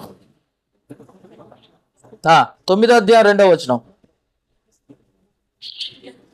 అపోస్తల కార్యముల గ్రంథము 9వ అధ్యాయం 2వ వచనం. మీరు స్పీడ్గా ఉండాలా, మరి రిఫరెన్స్లు చాలా రాశాను. 9వ అధ్యాయం 2వ వచనము. ఈ మార్గమందున్న పురుషులనైనను స్త్రీలనైనను కనుగొని ఎడల వారిని బంధించి యెరూషలేమునకు తీసుకుని వచ్చుటకు సమాజంలో ఇక్కడ ఎవరు? స్త్రీలు ఉన్నారు, పురుషులు ఉన్నారు. శిష్యుల్లో ఎవరెవరు ఉన్నారు? స్త్రీలు ఉన్నారు, పురుషుల్లో ఉన్నారు. మీకు ఇది అర్థం కావటం కోసమే ఎంతసేపు చెప్తున్నారు. ఎంతకీ వీళ్ళు శిష్యులు అయితే మన గురువు ఎవరు? ప్రశ్న. మన గురువు ఎవరు? మత్తయి సువార్త 23వ అధ్యాయం. మన గురువు ఎవరు? మత్తయి సువార్త 23వ అధ్యాయం 10వ వచనం. మత్తయి సువార్త 23వ అధ్యాయం 10వ వచనం. మన గురువు ఎవరు? మనం శిష్యులు అయితే మన గురువు ఎవరు? దొరికిందా? మన గురువు ఎవరు? మరియు మీరు గురువులని పిలవవద్దు, క్రీస్తు ఒక్కడే మీ గురువు. క్రీస్తు ఒక్కడే మీ గురువు. మన గురువు క్రీస్తట. మనం ఆయన శిష్యులం. మనం ఏమై ఉన్నాం? ఆయన శిష్యులం. ఇప్పుడు బాప్తిసం తీసుకున్న వాళ్ళంతా యేసు ప్రభు శిష్యులేనా? ఎస్. మరి యేసు ప్రభు శిష్యులు, యేసు ప్రభు శిష్యుల్లో స్త్రీలు ఉన్నారా లేరా అంటే ఉన్నారని చెప్తుంది బైబిల్. మరి ఈ ప్రశ్న కరెక్టేనా? కరెక్ట్ కాదని మీరు అర్థం చేసుకోవాలి. మరి ప్రశ్న ఎట్ట వేయాలి అని అంటే, అపోస్తల్లో యేసుక్రీస్తు నియమించుకున్న అపోస్తల్లో స్త్రీలు ఎందుకు లేరు అని ప్రశ్న వేసుకోవాలి. అర్థమైందా? యేసుక్రీస్తు శిష్యులలో స్త్రీలు ఎందుకు లేరు అని అంటూ ఉన్నారు. కానీ యేసుక్రీస్తు ఏర్పాటు చేసుకున్న అపోస్తల్లో స్త్రీలు ఎందుకు లేరు అన్న ప్రశ్న మీరు ఆలోచిస్తే ఆ ప్రశ్నకు జవాబు వస్తుంది. అర్థమైందా? ఎందుకంటే స్త్రీలు ఆనాటి కాలంలో భక్తి పరులుగా చాలా మంది కనపడలేదండి. ఎవరు కనపడ్డారంటే పామరులైన శిష్యులు అపోస్తలు కనపడ్డారు. రెఫరెన్స్ మీకు చూపిస్తాను. పామరులైన అపోస్తలు కనపడ్డారు. వారు ఎలాంటి వారు అని అంటే యేసు ప్రభు కొరకు ప్రతి దినము వెతికేవారు. చదవండి యోహాను సువార్త. వాళ్ళకున్న అర్హత ఏంటో చూడండి ఒకసారి. యోహాను సువార్త 1వ అధ్యాయం. చూసారా? వాళ్ళకి అపోస్తలుకున్న అర్హత ఏంటో చెప్తున్నాను. ఒక వచనం చెప్తున్నాను. యోహాను సువార్త తీసారా? 1వ అధ్యాయం 43వ వచనం నుండి. మరనాడు ఆయన గలిలయకు వెళ్ళగోరి ఆ దారిలోనంటే ఫిలిప్పును కనుగొని నన్ను వెంబడించమని అతనితో చెప్పాను. ఫిలిప్పు బెత్సైదా వాడు, అనగా ఆంద్రేయ పేతురు అను పట్టణపు ఒక అపరస్తుడు. ఫిలిప్పు నతానియేలును కనుగొని ధర్మశాస్త్రములో, జాగ్రత్తగా గుర్తుపెట్టుకోండి, వీళ్ళు ఎలాంటి వారు అంటే దేవుని పట్ల విధేయత కలిగిన వారు ఒకటే, భయభక్తులు కలిగిన వారు రెండోది యేసుక్రీస్తు ఎప్పుడు వస్తాడా అని ఎదురు చూసే వారిలో ఉన్న వారిల్లు. అందుకని చెప్తున్నాడు. ఏమంటాడు? వీరు ఏం చేస్తున్నారట? ఫిలిప్పు నతానియేలును కనుగొని ధర్మశాస్త్రములో మోషేయు ప్రవక్తలను ఎవరిని కూర్చి వ్రాసిరు, ఆయన మేము కనుగొంటిమి. వీళ్ళు ఏం చెప్తున్నారు? ఆయన మేము కనుగొంటి. ఏం తెలుసు నీకు? ధర్మశాస్త్రం తెలుసా? తెలుసండి. నువ్వు చదివావా అని. కానీ పామరులను ఎందుకన్నారంటే శాస్త్రులు, పరిచయులు, బాగా గుర్తుపెట్టండి, యాజకులు, సద్దుకైలు, వీళ్ళు ఎలాంటి వారో తెలుసా? ఎప్పుడు బైబిల్ పట్టుకొని తిరుగుతుండేవాళ్ళు. మరి వీళ్ళు ఏం చేసేవాళ్ళు? చేపలు పట్టేవాళ్ళు. వాళ్ళకి మాకు జ్ఞానం ఉందని వాళ్ళు విర్రవీగితే వీళ్ళేం చేసేవాళ్ళు? చేపలు పట్టేవాళ్ళు. కాబట్టి వీళ్ళు పామరులని పేరు పెట్టారే తప్ప వీళ్ళకి కూడా కొంచెం గొప్ప చదువుకున్నారండి. పాపం పేదరి గారికి ఏమీ రాదు, వీళ్ళు కూడా గొప్ప చదువుకున్నారు. అందుకే ఏమంటున్నారు చూడండి అన్న మాట. ధర్మశాస్త్రంలో మోషేయు ప్రవక్తలు, మోషే చెప్పాడట యేసు ప్రభు గురించి, ప్రవక్తలు చెప్పాడట యేసు ప్రభుని గురించి.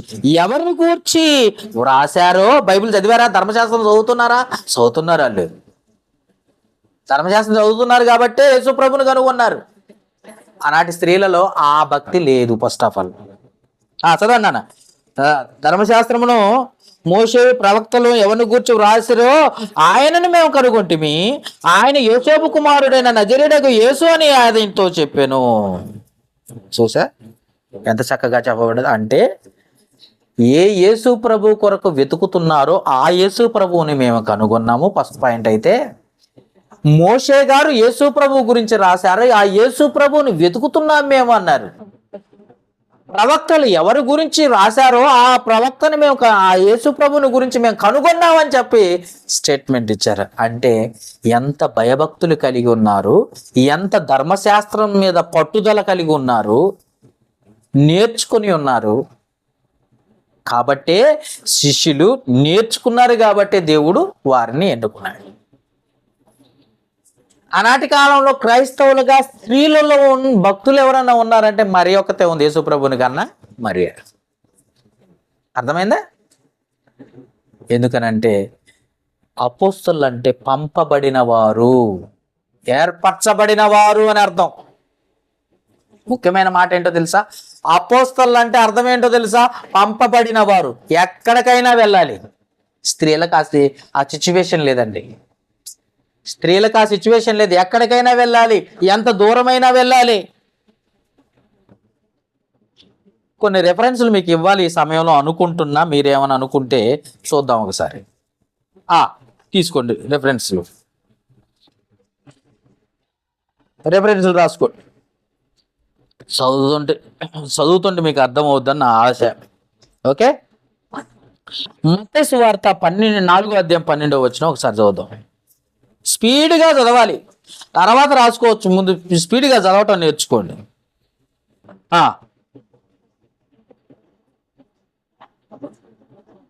దొరికిందా? మత్తయి సువార్త దొరికింది. అందుకే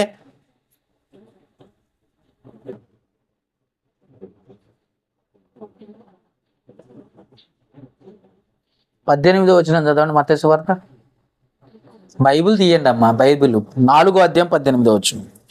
యేసు గలిలయ సముద్ర తీరమున నడుచుండగా పేతురు అనబడిన సీమోను అతని సహోదరుడైన ఆంద్రేయును సముద్రంలో వలవేయట చూచెను.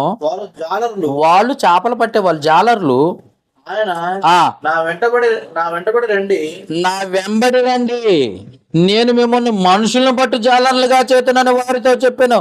వెంటనే వారు తమ వలలను విడిచిపెట్టి ఆయనను వెంబడించారు. ఆ కాలంలో లేదా ఆ సముద్రంలో మీరు గట్ట బట్టలు ఉతకడానికి పోతే యేసు ప్రభు ఆ సమయానికి వచ్చినప్పుడు, అమ్మా రండి, మిమ్మల్ని మనుషులు బట్టి జాలర్లుగా చేస్తారు రండి అంటే ఎవరైనా పోతారా? మా ఆయనకి చెప్పాలండి, పిల్లలు ఇంటికాడ ఉన్నారండి, లేదు కాదు కూడదంటే మా నాన్నకి చెప్పి రావాలండి అని చెప్తారు. మగవాళ్ళు కాబట్టి ఫ్రీనెస్ ఎక్కువ. వీళ్ళు అర్ధరాత్రి దాకా తిరుగుతారు, మళ్ళీ ఎప్పుడు వస్తారో తెలియదు. వీళ్ళకి ఫ్రీనెస్ ఎక్కువ. కానీ స్త్రీలకు అలాంటిది లేదు. ఎప్పుడో డావెన్సీ కోడ్, మీకు తెలుసో లేదో, మగ్ధలేని మరియకు ఆయన వాక్యం బోధించాడని డావెన్సీ కోడ్ అనే సినిమా తీశాడు ఒక దరిద్రుడు. అంటేసి కట్టేసాడండి వాడు యేసు ప్రభుకి. ఆయన భార్య అని చెప్పేశాడు, ఎందుకంటే వాక్యం చెప్పినందుకు. ఈ రోజు కూడా అంతే కదండి. ఇద్దరు, ఒక స్త్రీ ఒక పురుషుడు రోడ్డు మీద నడుచుకుంటూ సరదాగా మాట్లాడుకుంటూ పోతుంటే వీళ్ళకి ఏ సంబంధం ఉందని అంటారు. అంటారా అనరా? మరి యేసు ప్రభు పక్కన స్త్రీలు ఉన్నారనుకో అంటారు. మళ్ళీ యేసు ప్రభువుకి అసలు ఏం ప్లేస్ ఏమన్నా ఉందా? ఎక్కడైనా పడుకోవడానికో లేకపోతే లాడ్జియో లేకపోతే ఏదైనా స్థలం ఉందా? ఏమీ లేదు. మరి ఈ స్త్రీలు ఏడ పడుకుంటారు? నక్కలకు బొరియలుండును, ఆకాశ పక్షులకు గూడునుండును, కానీ మనుష్య కుమారుడు తలవాల్చుకోవటానికి చోటు లేదని చెప్పిన యేసు ప్రభుని వెంబడించాలంటే, స్త్రీలు వెంబడించాలంటే ఆయన పడుకోవడానికే చోటు లేదు. మరి స్త్రీలు కదండి, స్నానాలు చేయాలి, బట్టలు మార్చుకోవాలి, వీళ్ళకట్టు ఒక ప్రత్యేకత ఉంది, ప్రత్యేక షరతులు ఉన్నాయి. కాబట్టి 12 మంది శిష్యుల్లో 2 ఆడోళ్ళు ఉన్నా కానీ నెగ్గగలరా? నెగ్గలేరు. ఒక స్త్రీ ఉంటే నెగ్గగలదా? నెగ్గలేదు. అంటే స్త్రీలే ఉంటే వాళ్ళకొక పరిమితి ఉంటుంది, పురుషులే ఉంటే వాళ్ళకు ఒక పరిమితి ఉంటుంది. కానీ పురుషులు ఏంటంటే ఆనాటి కాలం నుండి ఈనాటి కాలం వరకు వాళ్ళు ముందుగా వెళ్ళిపోయేవాళ్ళు, దూసుకెళ్ళిపోయేవాళ్ళు. అందుకే వాళ్ళు రమ్మండి రండి అనగానే వాళ్ళని వదిలిపెట్టేశారట, వచ్చేసారట. చదవండి, కంటిన్యూ చేయండి నాన్న. దొరికిందా మీకు? 21వ వచనం. ఆయన, మీరు స్పీడ్గా లేదబ్బా, వాక్యం కూడా లేట్ అవుతుంది. ఆయన అక్కడ నుండి వెళ్ళి జబదేయి కుమారుడైన యాకోబు, అతని సహోదరుడైన యోహాను అని మరి 2 సహోదరులు తమ తండ్రి అయిన జబదేయి బాగు చేసుకొని చుండగా చూసి వారిని పిలిచెను. తర్వాత వెంటనే వారు తమ దోణను తన తండ్రిని కూడా వదిలిపెట్టేసి వచ్చేసారట. వారు ఏం చేశారు? చదవండి 22వ వచనం, మత్తయి సువార్త 4వ అధ్యాయం 22వ వచనం. వెంటనే వారు తమ దోణెను తమ తండ్రిని విడిచిపెట్టి ఆయన వెంబడి. తండ్రిని వదిలిపెట్టి వారు రాగలరా? స్త్రీలు భర్తను వదిలిపెట్టి రాగలరా? యేసుప్రభు పిలిచాడు, నాకు యేసుప్రభు కంటే గొప్ప ఎవరు లేరండి అని అంటావా నువ్వు? అసలు నీకు ఇచ్చిన ఆజ్ఞ ఏంటి? నీ భర్తకు లోబడి ఉండాలి. కాబట్టి నీవు రాలేవు, నువ్వు చెయ్యలేవు, నువ్వు నడవలేవు అనే స్థితిగతుల్లో నీకు కొన్ని సమాజంలో పరిమితులు ఉన్నాయి, షరతులు ఉన్నాయి, కొన్ని పద్ధతులు ఉన్నాయి. అవునా? చాలా మంది సమాజం అవమానించే పరిస్థితి ఉంటుంది. కాబట్టి నీకు ఆ పరిస్థితి రాకూడదని దేవుడు ఏం చేశాడంటే పురుషులను ఎన్నుకున్నట్టుగా బైబిల్ చెప్తా ఉంది. ఇంక తెద్దాం ఎందుకొని ఏం చేసిండో చూద్దాం ఇప్పుడు. Okay, right. ఎన్నుకొని ఏం చేశావు ప్రభువా? 8వ అధ్యాయం 5వ వచనం చదవన్నానా? మత్తయి సువార్తే, ఇంకెటు పోవద్దు. 8వ అధ్యాయం 5వ వచనం. మీరు రాసుకోవటం లేటు, చదవటం ఆలస్యం. ఆయన కపెర్నహూములోనికి ప్రవేశించినప్పుడు ఆయన శతాధిపతి ఆయన యొద్దకు వచ్చి ఎక్కడికి వెళ్ళాడు? కపెర్నహూము వెళ్ళాడు. ఒక చోట ఆగాడా యేసు ప్రభు? వాళ్ళని రమ్మన్నాడు, పిలుచుకున్నాడు, వెళ్ళిపోతున్నాడు. కపెర్నహూముకి వెళ్ళాడు. Okay, right. 28వ వచనం చదువు. 28వ వచనం. ఆయన అద్దరినున్న గదరేనీయుల దేశమునకు చేరగా. ఏంటి ఇప్పటిదాకా ఎక్కడికి పోయాడట? కపెర్నహూములో వాక్యం చెప్పాడు. ఇప్పుడు ఏం చేస్తున్నాడు? ఏమండి, గదరేనీయుల దేశానికి వెళ్ళిపోయాడట. ఏంది ఎంత స్పీడ్గా ఉన్నాడా యేసుప్రభు అంటే? అవును, ప్రతి వారికి సువార్త అందాలి, అది ఆయన పని. 9వ అధ్యాయం 1వ వచనం చదవండి ఇప్పుడు. 9వ అధ్యాయం 1వ వచనం. తరువాత ఆయన దోణి ఎక్కి సముద్రము దాటి తన పట్టణం తన సొంత ఊరికి వచ్చేసాడట. ఓకే, 35వ వచనం చదవండి. 9వ అధ్యాయం 35వ వచనం. యేసు వారి సమాజ మందిరంలో బోధించు, ప్రకటించు, ప్రతి విధమైన రోగమును ప్రతి విధమైన వ్యాధిని స్వస్థపరచుచు సమస్త పట్టణముల యందును గ్రామముల యందును. అదిగో ఎన్ని పట్టణాలట? సమస్త పట్టణముల యందును గ్రామముల యందును సంచారం చేసుకుంటూ పోతుంటే స్త్రీలే ఆడుంటారండి. స్త్రీలు తిరగలరా? సంచారం చేయగలరా యేసుప్రభుతో పాటు? తిండి ఉండదు, తిప్పలు ఉండదు, ఎటు పడితే అటే పోవాలి, ఏ ఊరు పడితే ఆ ఊరు వెళ్ళాలి, సువార్త ప్రకటించాలా. అందుకే నేను వచ్చానంటాడు. శిష్యులైతే అన్నీ వదిలిపెట్టేశారు, వచ్చేసారు. తల్లిదండ్రులను వదిలిపెట్టేశారు, వచ్చారు. ఈ కుటుంబాన్ని వదిలిపెట్టేశారు, వచ్చారు. మరి స్త్రీ ఎట్ట అవుతుందండి? రాదు కదా. అందుకే ఇంకా చదువుదాం. ఇంకా చదువుదాం. 11వ అధ్యాయం 20వ వచనం. మత్తయి సువార్త 11:20. పిమ్మట ఏ పట్టణములలో ఆయన విస్తారమైన అద్భుతములు చేసిన ఆ పట్టణముల వారు మారు మనసు పొందకపోవట వలన ఏ పట్టణాలని ఎన్నో పట్టణాలు తిరిగాడట ఆయన చెప్తున్నాడు. 22వ వచనం చదవండి. విమర్శ దినమందు విమర్శ దినమందు మీ గతి కంటే తూరు సీదోను పట్టణాలకు వెళ్ళి సువార్త ప్రకటించాడట. వారవదగిన ఉన్నదని చెప్తున్నాడు. తూరు సీదోను పట్టణాలకు వెళ్ళి సువార్త ప్రకటిస్తే ఇక్కడ కపెర్నహూములో మారు మనసు పొందలేదట. గద్దిస్తున్నాడండి, మీకు అర్థం అవ్వాలని చెప్తున్నాను. 12వ అధ్యాయం 1వ వచనం చదవండి. ఎన్ని గ్రామాలు తిరిగిండో చెప్తున్నా. ఆ కాలమందు యేసు విశ్రాంతి దినమున పంటశాలలో పంటశాలలో అడ్డం పడిపోతున్నారట సువార్త ప్రకటించడానికి. మెయిన్ రోడ్డు మీద నుండి పోకుండా మీరు వస్తారట, అడ్డదారి రారు. అర్థమైందా? యేసు ప్రభువు తన శిష్యులు మగవాళ్ళు గనుక, స్త్రీలు కొన్ని పరిమితులు ఉన్నాయి, అందుకే చెప్తున్నాను. మగవాళ్ళు గనుక అడ్డదారిలో పోదామంటే పోతనే ఉన్నారట. అడ్డదారిలో పోవడానికైనా వాళ్ళకి ఇష్టమే, ఏటైనా పోవడానికి సిద్ధపడ్డారు వాళ్ళు.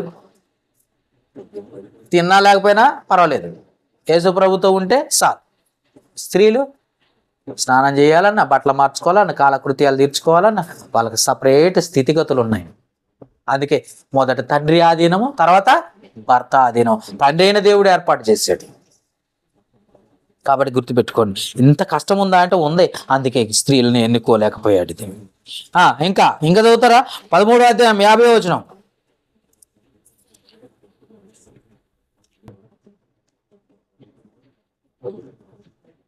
వీరిని అగ్నిగుండంలో పడవేదురు, అక్కడ ఏడ్చులో పండ్లు కొలుపుతూ ఉంటున్నాయి. వీటిని అన్నిటినీ మీరు గ్రహించుతారా అని వారిని అడగగా వారు గ్రహించి 14:34 వచనం. అంతటా దోణిలో ఉన్నవారు వచ్చి నీవు నిజంగా దేవుని కుమారుడు అని చెప్పి ఆయనకు మొక్కిరి. 14:34 వచనం. వారద్దరికి వెళ్ళి గెన్నేసరేతు దేశమునకు వచ్చిరి. గెన్నేసరేతు దేశమునకు వచ్చారట. అక్కడ జనులు ఆయనను గుర్తుపట్టి చుట్టుపక్కల ఉన్న ఆ ప్రదేశం అంతటికి వర్తమానం పంపి రోగులందరినీ ఆయన ఎదుగు పంపించి వారిని నీ వస్త్రపు చెంగు ముట్టినే ఏమంటున్నాడు తెలుసా? ఎన్ని గ్రామాలు తిరిగాడండి ఆయన, ఎన్ని పట్టణాలు తిరిగాడండి ఆయన. అర్థమైందా? ఎన్ని గ్రామాలు. 15వ అధ్యాయం 25వ వచనం కూడా చదవండి. 15:25. ఆయన యొద్దకు వచ్చి ఆయనను ఆమె వచ్చి ఆయనకు మ్రొక్కి ప్రభువా నాకు సహాయం చేయమని అడిగాను. ఇక్కడ వీళ్ళెవరో తెలుసా? ఇశ్రాయేలీలు. ఇశ్రాయేల్ దేశానికి వెళ్ళిపోయాడట. ఒక చోట ఉండే పరిస్థితి కాదు, వెళ్ళిపోతా ఉన్నాడు ఆయన స్వార్థ ప్రకటించుకుంటా. 29వ వచనం. యేసు అక్కడ నుండి వెళ్ళి గలిలయ సముద్రమునకు వచ్చి వందకి అక్కడ కూర్చొని మళ్ళీ వాక్యం చెబుతున్నాడట. ఒక చోట కాదు, ఇక్కడ. 39వ వచనం. తరువాత ఆయన జనసమూహంలో పంపివేసి ధోని ఎక్కి ఇప్పుడు చదవండి. మగదానికి వచ్చాడట. వా కూర. స్త్రీలు ఎట్లా తిరుగుతారండి? ఒక్కరోజు రెస్ట్ లేకుండా తిరుగుతారా? 16-13 చదవండి. 16-13. యేసు పిలిపిదైన కైసరే ప్రాంతంలోకి వచ్చి, ఎక్కడికి వచ్చాడు ఇప్పుడు? ఫిలిప్పుదైన కైసరే ప్రాంతానికి వచ్చాడట. మత్తయి సువార్త 16-13 చదువుతున్నాం మనం. తర్వాత 19-14 చదవండి. ఇప్పుడు 19-14. ఆయన శిష్యులు తీసుకుని వచ్చిన వారిని గద్దింపగా యేసు చిన్నపిల్లలను ఆటంకపరచుట వారిని నా యొద్దకు రానియుడి, పరలోక రాజ్యము వారిదని త్వరత చెప్పి వారి మీద చేతుల నుంచి అక్కడ నుంచి లేచిపోయాను. ఇక్కడ చూసారా ఎన్ని వాక్యాలు బోధించాడు, ఎన్ని గ్రామాలు తిరిగాడో ఒక్కసారి మీకు చదువుతుంటే మీకు అర్థమవుతూ ఉంటుంది. అనేక గ్రామాలు, అనేక పట్టణాలు, అనేక ప్రాంతాలు, అనేక అడ్డదారుల్లో వెళ్లాల్సి వచ్చిందంట. చేలో పడి అడ్డంగా వెళ్ళిపోయారట శిష్యులతో పాటు నడుచుకుంటూ. కొండలు, గుట్టలు, పర్వతాలు, ఏదైనా సరే. కానీ స్త్రీలు అలా వెళ్ళలేరు కనుకనే వారిని ఎన్నుకోలేదు. ప్లస్ వాళ్ళు బలహీనమైన ఘటమని తెలిసే ఎన్నుకోలేదు. వారికి సహనం తక్కువ, ఓర్పు తక్కువ, ఏడుపు ఎక్కువ, పాపం ఎక్కువ, అన్నీ ఎక్కువే. అందుకనే వారిని ఎన్నుకోలేకుండా పోయింది పరిస్థితి. అర్థమైందా? అపోస్తల్లో స్త్రీలు ఎందుకు లేరు అని అంటే ఇది పరిస్థితి నాయన, ఇది పరిస్థితి. అందుకే ధర్మశాస్త్రం వాళ్ళు తెలిసి యేసు ప్రభుని కనుగొన్నారు. అంత జ్ఞానము వారికి లేదు స్త్రీలలో ఆ టైంలో. కాబట్టి జ్ఞాపకం చేసుకోండి. ఇంకా యేసు ప్రభు తండ్రి, ఈ అపోస్తలు అంటే ఎవరో ఒక 2 మాటలు చూసుకొని ముగించుకుందాం. చూడండి, ఇప్పుడు అపోస్తల కార్యముల గ్రంథము ఎవరు పడితే వాళ్ళే నియమించుకున్నది కాదు. ఇది అపోస్తల బోధ అంటే. చూడండి ఒకసారి, అపోస్తల కార్యముల గ్రంథం జాగ్రత్తగా వినండి, చూడండి. అపోస్తల కార్యముల గ్రంథము 10వ అధ్యాయము 40-41 వచనాలు టిక్కు పెట్టుకోండి. 10వ అధ్యాయము 40-41 జాగ్రత్తగా టిక్కు పెట్టుకోండి. దేవుడు ఆయన 3వ దినమున లేపి ప్రజలందరికీ కాక దేవుని చేత ముందుగా ఏర్పరచబడిన సాక్షులకి, దేవుని చేత ముందుగా ఏర్పరచబడిన సాక్షులకి అనగా ఆయన మృతుల నుండి లేచిన తరువాత ఆయనతో కూడా అన్నపానములు పుచ్చుకున్న మాకే ఆయన ప్రత్యక్షముగా కనపడినట్లు అనుగ్రహించాడు. అది సంగతి. దేవుడు ఏర్పాటు చేసుకున్న అపోస్తలట, మామూలు కాదు. అపోస్తలు అంటే ఎవరో ఏదో చేయటం కాదు. అపోస్తలు అంటే ఎవరో తెలుసా? దేవుని చేత ఏర్పాటు చేసుకున్నవారు. లూకాసు వార్త 6వ అధ్యాయం 13వ వచనం. లూకాసు వార్త 6వ అధ్యాయం 13వ వచనం. లూకాసు వార్త 6వ అధ్యాయం 13వ వచనం.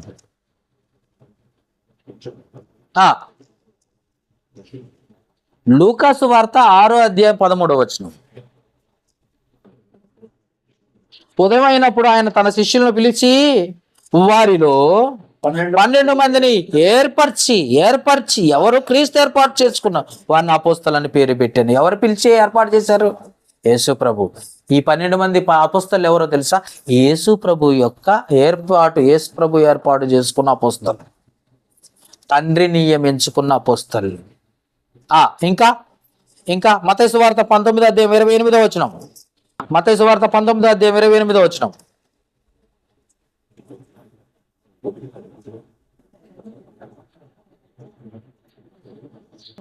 మత్తయి సువార్త 19వ అధ్యాయం 28వ వచనం.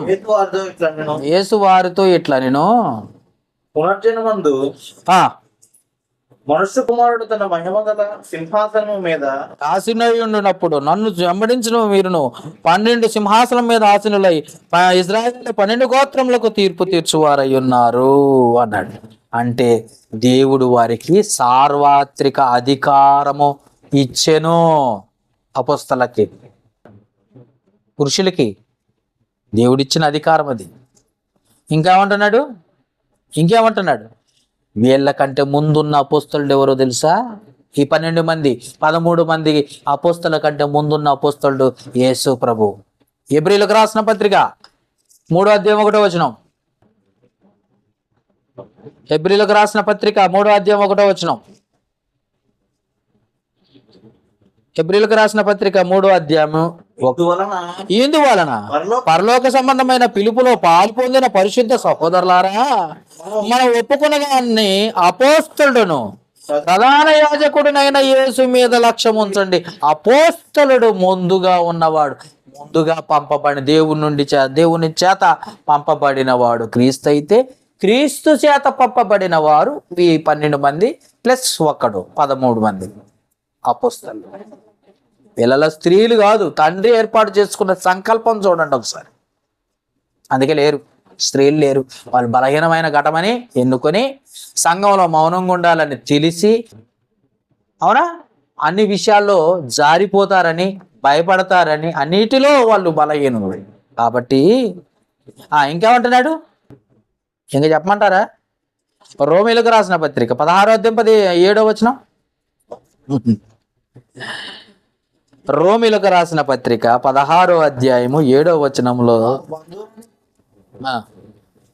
మా తోటి ఖైదులను అందులో నీకును యూనీకును వందనములు. మీరు అపోస్తలుల్లో ప్రసిద్ధికెక్కిన వారై నాకంటే ముందుగా క్రీస్తునందున్నవారు. అర్థమైందా? సంఘము నియమించుకున్న అపోస్తలు వీరు. కొరింథీయులకు రాసిన 2వ పత్రిక 8వ అధ్యాయం 23వ వచనము.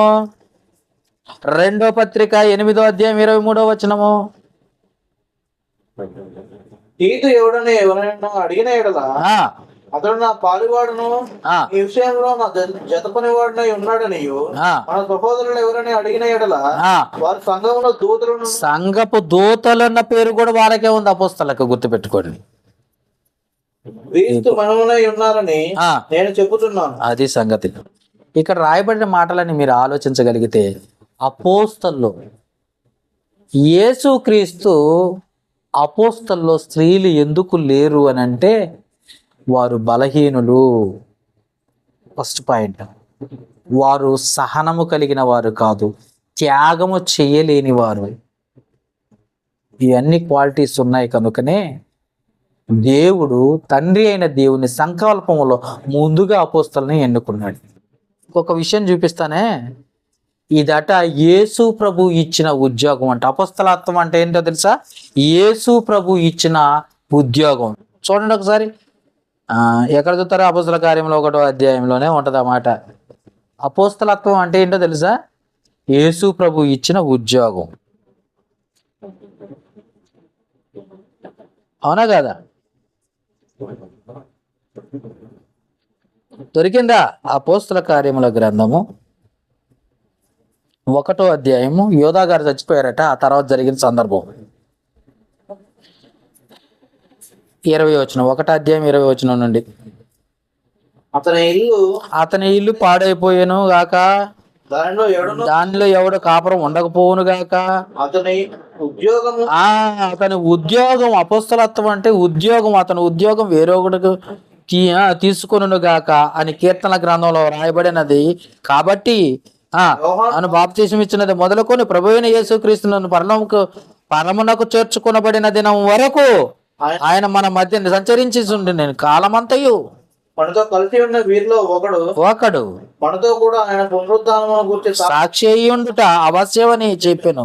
అప్పుడు వారు యూస్తోను మారు పేరు గల బర్సబాను అనబడిన యేసేపును మత్తియాను ఇద్దరిని నిలవబెట్టి ఇట్లా ప్రార్థన చేసి, ఆ ఇద్దరు హృదయాలు ఎరిగిన ప్రభువా, తన చోటకు పోవుటకు యోధా తప్పిపోయి పోగొట్టుకున్న ఉద్యోగాన్ని ఎవరికిస్తావు ప్రభువా అంటే అప్పుడు అరిమతయి యేసేపుకి దక్కినట్టుగా మనం చూడగలం. ఉద్యోగం అంటండి. అపోస్తలత్వం అంటే ఏంటో తెలుసా? అపోస్తలు అంటే దేవుడు, ప్రభువైన యేసుక్రీస్తు ఇచ్చిన ఉద్యోగం. తండ్రి అయిన దేవుడు ఏర్పాటు చేసుకున్న అపోస్తలత్వం. అందుకే స్త్రీలు లేరు. ఇన్ని రెఫరెన్సులు, దాదాపు 30-40 రెఫరెన్సులు చెప్తే మీకు ఒక్కటన్నా అర్థమైందో లేదో నాకు తెలియదు. ఎందుకు తెలుసా? యేసు ప్రభు శిష్యుల్లో స్త్రీలు ఎందుకు లేరు అంటే మీకు ఈజీగా అర్థమైంది. కానీ బాప్తిసం తీసుకున్న తర్వాత అందరూ సమానమే అని గలతీ పత్రిక 3వ అధ్యాయం 27వ వచనం చెప్పింది. స్త్రీలు పురుషులు బాప్తిసం తీసుకున్న తర్వాత అందరూ సమానమే. శిష్యులు ఉన్నారు, కానీ యేసు ప్రభు ఏర్పాటు చేసుకున్న అపోస్తల్లో స్త్రీలు ఎందుకు లేరు అని అంటే బలహీనులని ఎన్నికో చేయలేదు.